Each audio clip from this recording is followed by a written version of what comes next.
Hi అండి. ఈరోజు మనము టమాటా మునక్కాయ కర్రీ ఎలా తయారు చేసుకోవాలో చూద్దాము.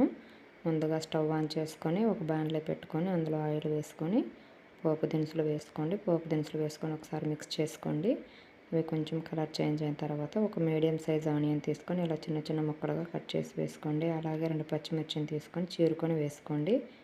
ఒకసారి వీటన్నిటిని కలపెట్టేసుకుందామండి. కలుపుతూ ఉంటే కలర్ చేంజ్ అవుతాయి కదండి.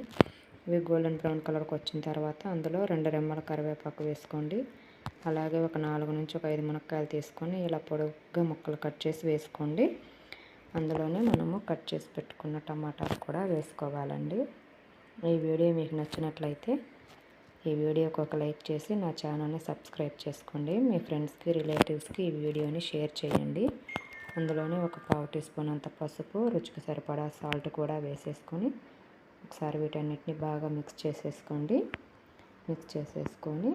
మూత పెట్టేసుకొని మగ్గించుకుందామండి. ఒక 2 మినిట్స్ అలా 2 మినిట్స్ మగ్గించుకున్నామంటే బాగా ఉడికిపోతాయండి మెత్తగా. ఇలా చూసారు కదండి, ఒకసారి మూత తీసి చూస్తే ఇలా కొంచెం మెత్తగా మగ్గిపోయి ఉంటాయండి. అవి 50% మునక్కాయలు అవి ఉడికిపోయి ఉంటాయండి. టమాటాలు కూడా బాగా సాఫ్ట్గా అయ్యాయి కదండి.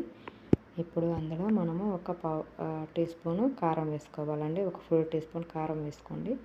మీ టేస్ట్ తగ్గట్టు వేసుకోండి. నేనైతే కొంచెం తక్కువే వేసానండి. తర్వాత మూత పెట్టుకొని మగ్గించుకోండి.